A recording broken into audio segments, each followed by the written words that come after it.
Oi, pessoal. Que bom aqui estamos novamente juntos, né? Com Iniciação, de Elizabeth Reich. Eu vou entrar num novo tópico, né? Chama Visões. E esse tópico é bem grande. Eu vou precisar dividi-lo em 4 partes. Como eu numerei, esse é o número 19, eu vou botar 19, 19A, 19B e 19C, tá bom? Eu acho que numerando assim fica mais fácil, né? Até para encontrar ali na playlist, tá bom? Então, olha só, nós paramos quando essa personagem estava dizendo que ela começou a ver coisas mesmo com o olho fechado, né? De uma experiência dela aqui no 18, e ela disse que estava de olho fechado e conseguia ver as coisas dentro da escrivaninha. O marido dela botava os dedos quantos queria botar e ela dizia quantos ele tinha botado. Era como se ela visse com os olhos da alma, né? Eu que estou falando isso, não foi ela que falou, não, eu sou doida. Então tá, vamos continuar, né? Antes que eu fale mais doideira por aqui. Visões. Teve início, então, um período em minha vida no qual passei a ter visões em estado de vigília. Muitas me abalaram tanto e tiveram tal impacto em minha vida futura que preciso mencionar as mais importantes. No fim de cada verão, eu viajava com meu marido por diferentes países.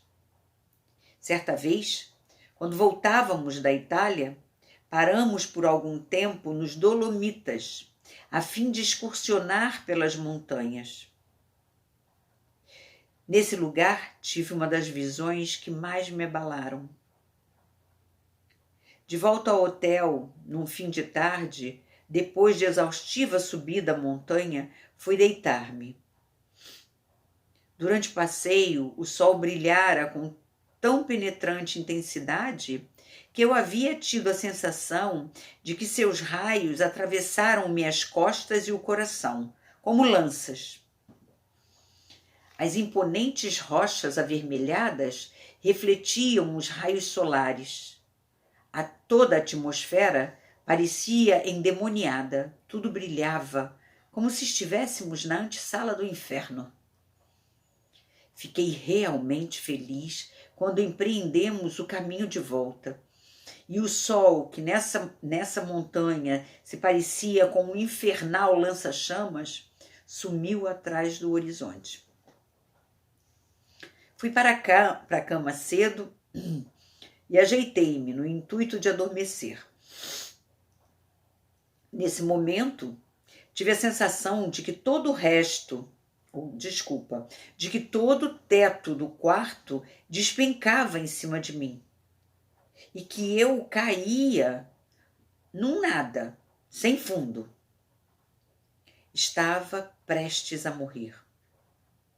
Em resumo, sofri um infarte, segundo constatou o médico que atendeu ao chamado do meu desesperado marido.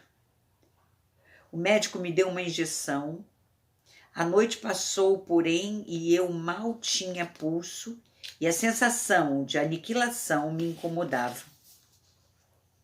Aprendi o que significava ter medo da morte.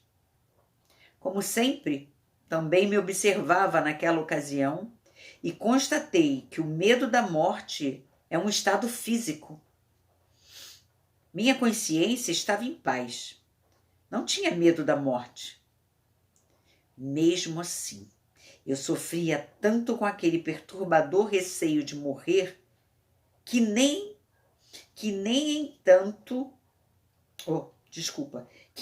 encontro palavras para descrevê-lo de forma adequada. Tudo era tão insuportável. Eu não pertencia mais a este mundo, mas também não ao outro. Flutuava no nada. Sofria tanto com isso que pensei que seria melhor morrer de vez do que ter que suportar aquele terrível tormento. Desisti de lutar.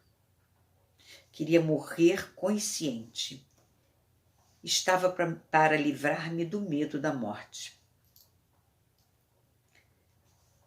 Todavia, no momento em que, com minha consciência, eu queria deslizar para esse nada, do qual tinha um medo tão louco, o aposento inclinou-se à minha frente e o infinito abriu-se diante dos meus olhos surpresos. Nesse infinito, vi um longo, longo caminho, em cujo final, além de tudo que é transitório, já na eternidade, uma majestosa figura masculina de luz radiante me esperava de braços abertos. Ele estava incrivelmente distante de mim, e seu rosto brilhava e irradiava tanta luz que me cegou, e não pude distinguir-lhes os traços. No entanto, eu sabia que se tratava do Salvador do mundo. No caminho, seres ovais moviam-se devagar para a frente. Pareciam-se com ovos, mas à medida que se moviam vagarosamente, causaram-me a impressão de um rebanho de ovelhas, das quais não se viam as pernas, apenas as costas macias.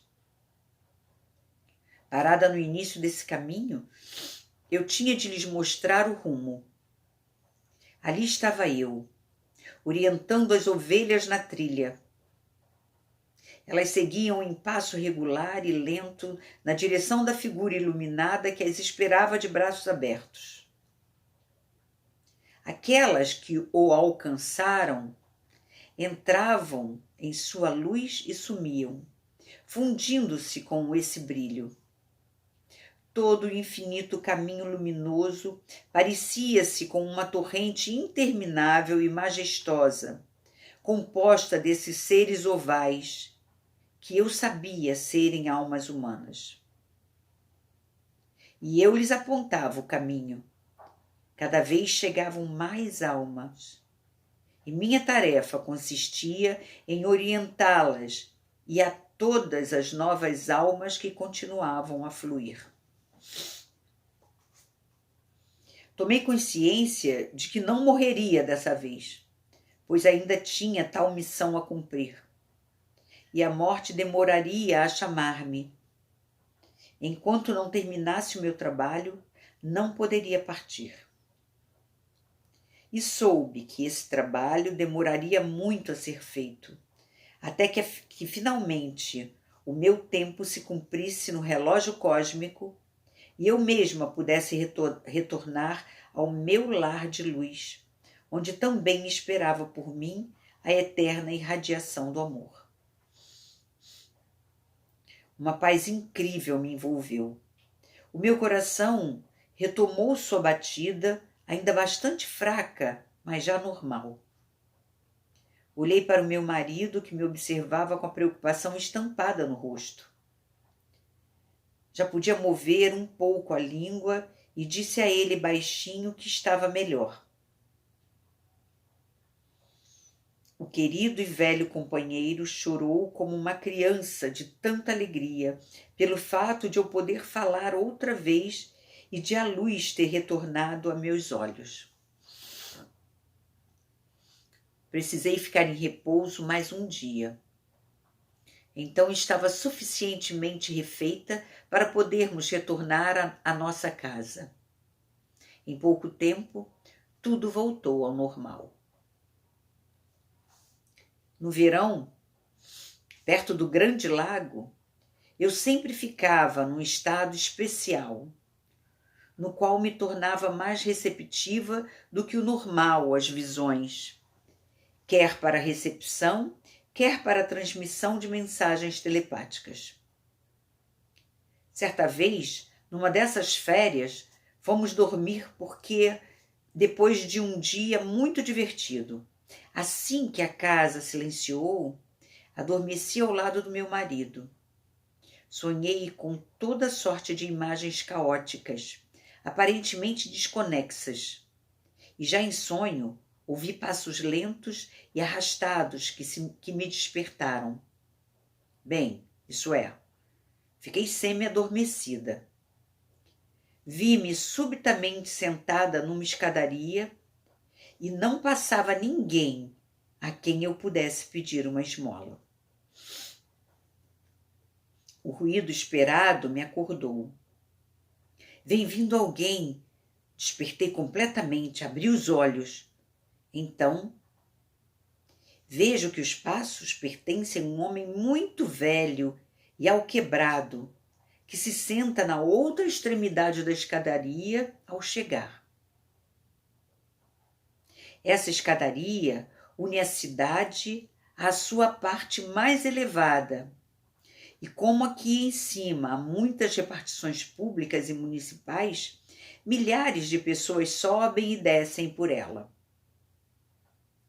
Apenas no horário do almoço, como agora, há um pequeno intervalo e a constante torrente humana diminui um pouco. O lugar em que eu estou sentada é bom. O telhado do acesso à escadaria me protege da chuva e recebo muito dinheiro. Tenho meus fregueses que todos os dias me dão esmolas quando correm apressados aos seus escritórios. Mas que má criação a do velho pedinte! Vir justamente até aqui pedir esmolas? Ele me causará prejuízos, pois as pessoas não dão esmolas a 2 mendigos ao mesmo tempo, e assim, com certeza, perderei metade dos lucros. Olho aborrecida para ele e resolvo dizer-lhe que deve ir mendigar em outro lugar, pois este aqui é meu, e ele tem de retirar-se imediatamente. Olho para ele e sinto uma sensação de incerteza. Encaro-o bem nos olhos. Sinto-me mal. Vejo que ele também fica perturbado. Faz um movimento como se preferisse fugir, mas é tarde demais. Eu o reconheço e ele a mim. Nos reconhecemos. Ó Pai de misericórdia, não me abandones. Ele é quem estou procurando por toda a minha vida, que me abandonou e a quem nunca pude esquecer. E agora ei-lo diante de mim, e é um mendigo como eu, e temos de nos rever assim. Olho para ele, a velha face enrugada, a pele, os lábios flácidos, os cabelos ralos e a barba não estão cuidados. Sua indumentária consiste em trapos diferentes, velhos, gastos, que recebeu como esmola aqui e ali. O que aconteceu com o então elegante e belo cavalheiro? Ele me olha envergonhado, assustado e com ar de culpa. Seu rosto descontrolado se contrai. A boca entorta e silenciosamente ele se põe a chorar. Ergue uma das mãos para enxugar as lágrimas. Então vejo suas mãos, a pele rompida por inúmeras feridas, unhas compridas e sujas, dedos repulsivos, rígidos, descuidados, gotosos. Ah, essas mãos que antes eram tão elegantes, tão bem cuidadas. E pensar que o mero fato de poder beijá-las me tornava feliz. Olho para as minhas. Que horror! São descuidadas, velhas como as dele. Quando as ergo, vejo os dedos encurvados pela gota, com a pele áspera e rude, também cortada por milhares de minúsculas feridas sanguinolentas. Desde quando minhas mãos são tão repulsivas, tão asquerosas? Não sei. Nunca pensei em examiná-las. Vivo como uma sonâmbula, Agora me lembro como se acordasse de um devaneio, como se um denso e impenetrável véu de neblina tivesse envolvido minha consciência. Agora esse véu se desfez e pude ver tudo com clareza, toda a minha vida, minha situação no meio de pessoas que me tratavam como se eu fosse um animal, sem amor, sem compaixão. Em meu estado de semiconsciência, eu suportava tudo. Os espancamentos, a insensibilidade, a zombaria.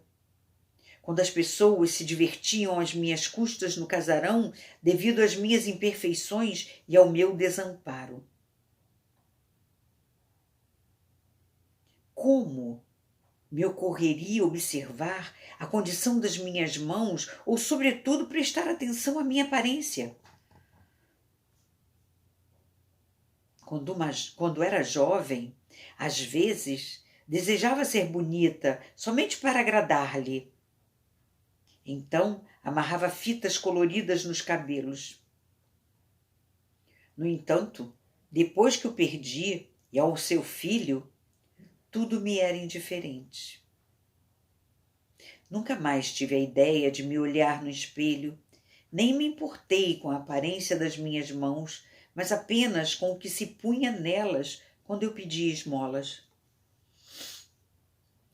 Sim, agora que tudo em minha cabeça ficou claro, lembrei-me de súbito de muitas pessoas que queriam me dar uma moeda e quando eu ansiosamente tentava pegá-la, retiravam enojadas as mãos de perto das minhas, deixando o dinheiro cair apenas para não tocarem meus dedos. Agora compreendo. Eu mesma sinto náuseas quando olho para as minhas mãos apodrecidas e para meus trapos de mendiga, sujos, fedorentos, rasgados. Como será a aparência de meu rosto? Se ele ao menos não tivesse me abandonado naquela ocasião tão desapiedadamente, nenhum de nós dois estaria agora nesse horrível abandono e eu também não teria perdido a criança. Por quê? Porque tudo tinha de acontecer assim. E por que nos encontrarmos agora dessa forma final? Por quê? A vida acabou. Não podemos consertar nada. Nada. Tudo terminou. É tarde demais. Tarde demais. Indescritível desesperança e ilimitado desespero me dominam. Uma dor horrenda transpassa todo o meu ser. Sinto que meu coração se rompe. Uma convulsão que cada vez me comprime mais o coração. Então tudo escurece diante dos meus olhos, tudo desaparece. Caio no nada. Alguém geme, agonizante, fungando. Ouço e quero ver quem é. Devagar está ficando claro.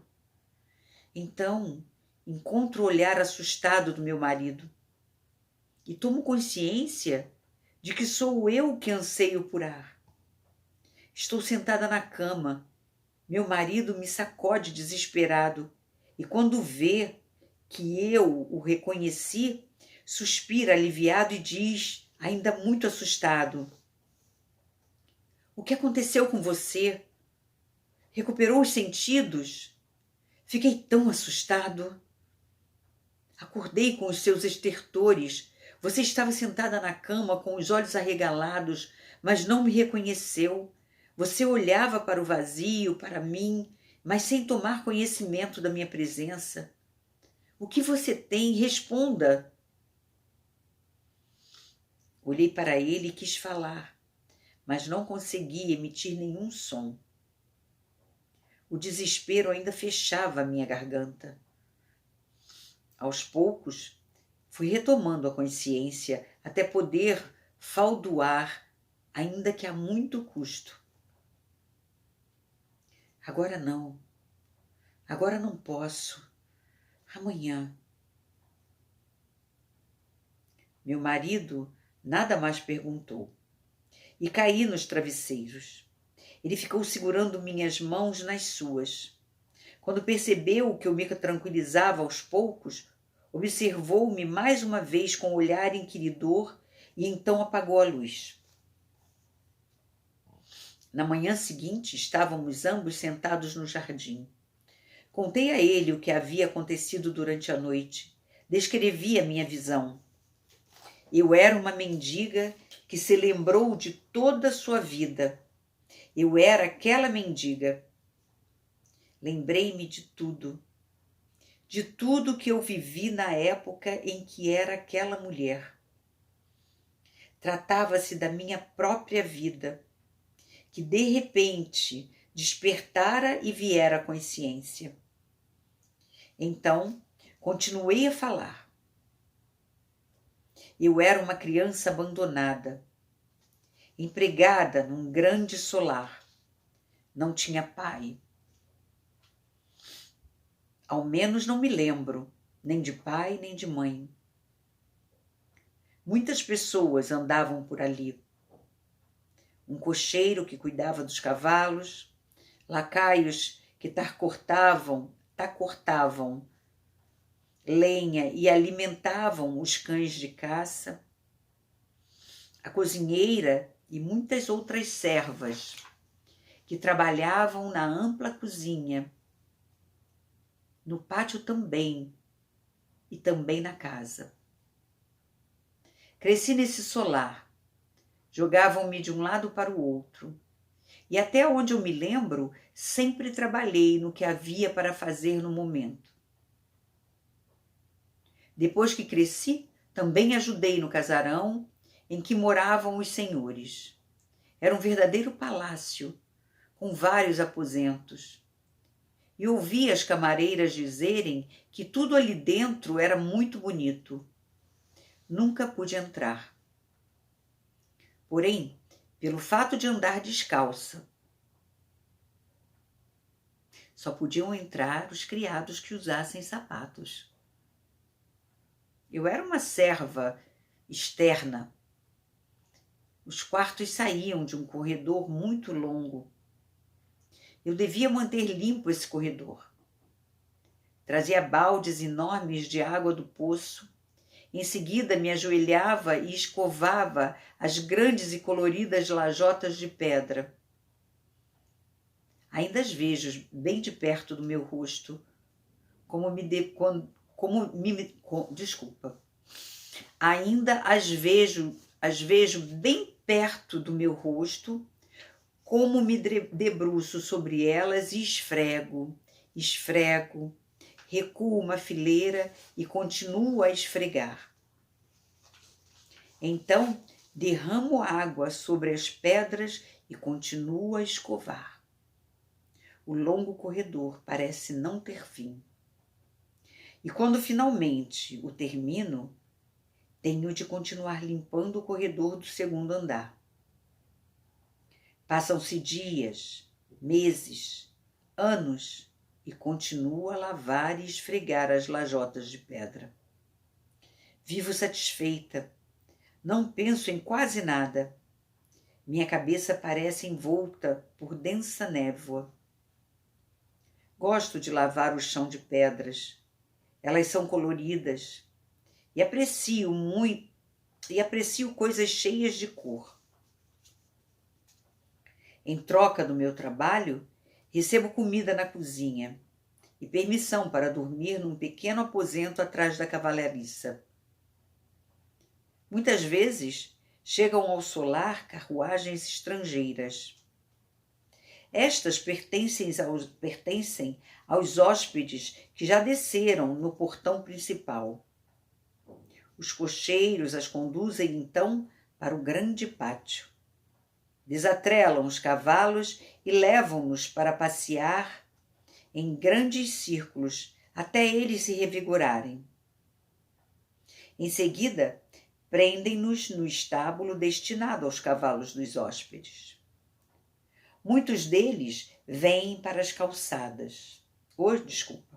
Muitos deles vêm para as caçadas.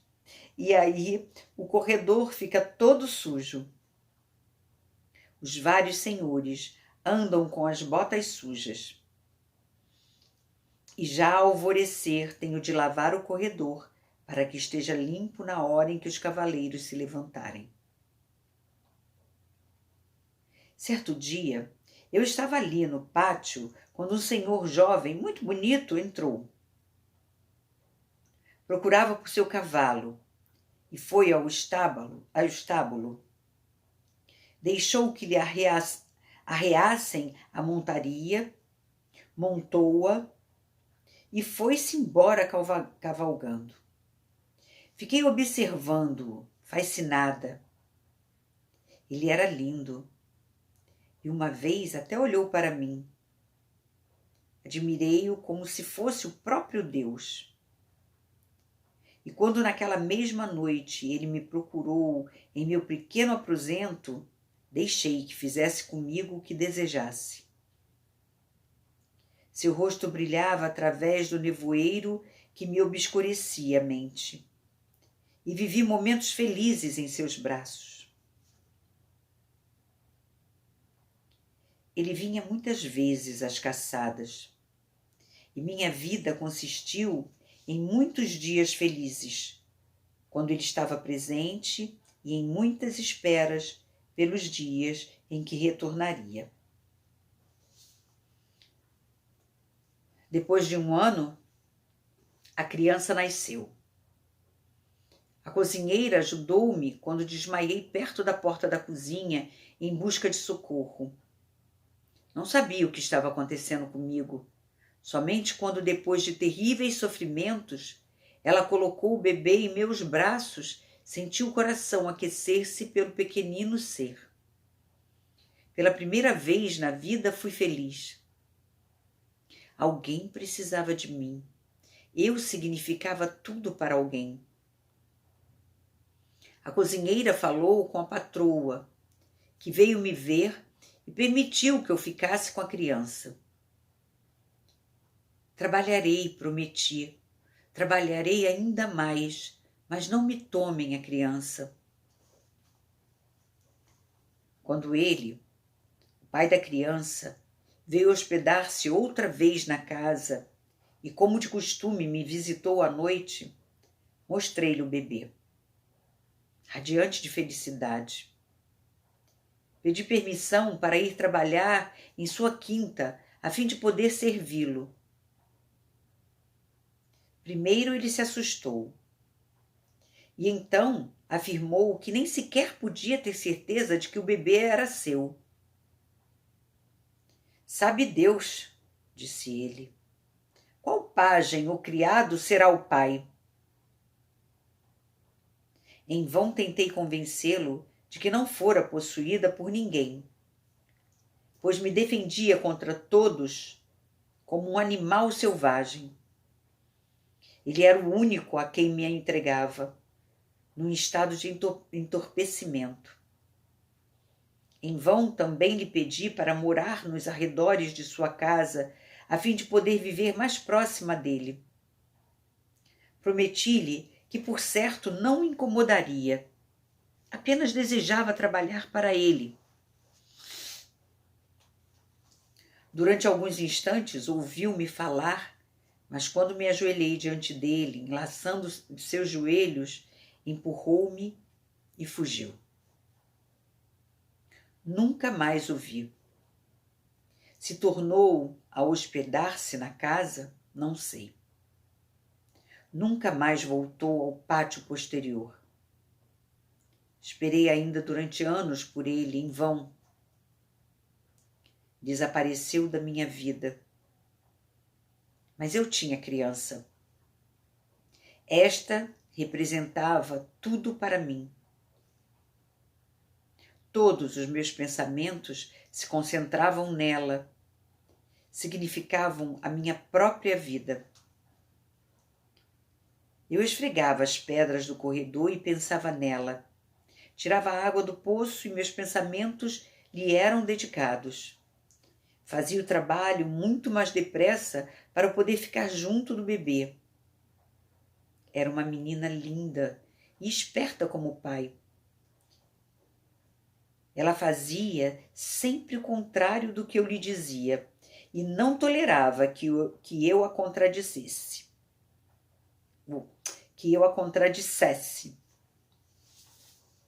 Quanto mais eu me tornava sua escrava, menos amorosa ela ficava.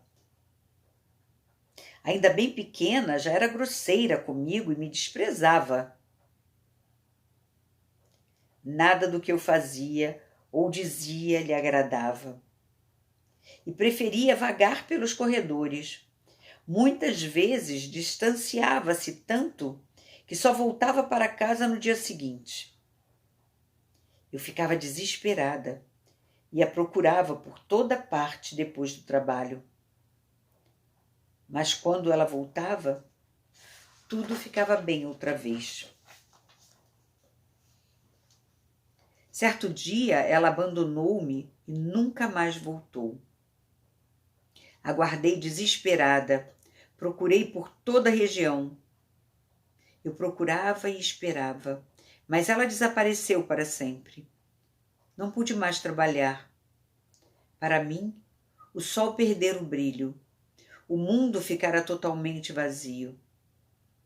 Certo dia não pude mais suportar. Fui embora a fim de procurar a criança e não voltei. Andei de uma região a outra. Em todos os lugares perguntava se as pessoas não haviam visto minha filha. Passaram-se anos e eu ainda estava à procura, mas já sem esperança. Procurava por mero hábito. Eu apenas continuava porque a inquietação interior me impelia.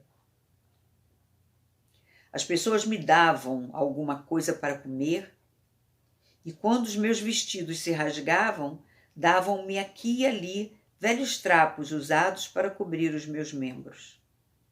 E eu continuava a peregrinação de lugar em lugar, sempre para frente. Certa vez passei por uma cidade e encontrei minha amiga cozinheira na rua. Ela havia se casado depois que a vira pela última vez. Morava nessa cidade com o marido. Levou-me consigo para sua casa, deu-me de comer e contou-me que o pai da criança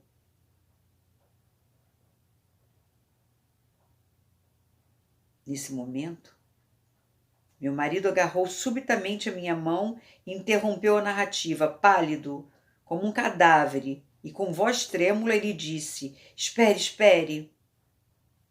Vou continuar a contar. Sei o que vem a seguir. Lembro-me dos acontecimentos posteriores. Enquanto você contava, de repente, tudo ficou muito claro e me reconheci. Sei que eu fui aquele homem que a abandonou daquela vez. Naquela ocasião, fui loucamente leviano e irresponsável. Vivi apenas para me divertir. Jogava fora o dinheiro com ambas as mãos, sem pensar em nada. E um belo dia perdi tudo. Meu imóvel foi vendido e precisei abandonar meu castelo e país.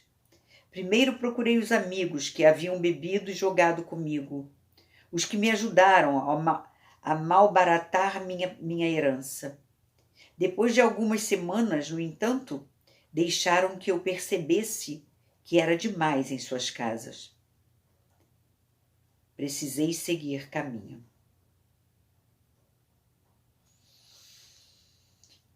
Então, 34 minutos. Vou ler depois um pouquinho mais o 19A, tá bom? Não esqueçam que eu vou numerar esse e todos os outros que forem muito, muito grandes, eu numerarei assim, tá bem? Como eu fiz lá na Tenda Vermelha, que eu parava mesmo que fosse no meio da história. Não tem jeito, né, gente? Fiquem em paz, resiliência, amor, serenidade, confiança. Confiança em nós mesmos primeiro. Porque é isso que eu acho que todo esse universo quer de nós. Que a gente possa confiar nas nossas intuições, na certeza do nosso caminho, na certeza do bem e dos feitos durante nossas vidas, na certeza do nosso trabalho junto à hierarquia, do nosso trabalho para o qual fomos criados. Fiquem bem, eu agradeço muito a presença de vocês aqui ouvindo essa história. Até mais ver. Paz e bem.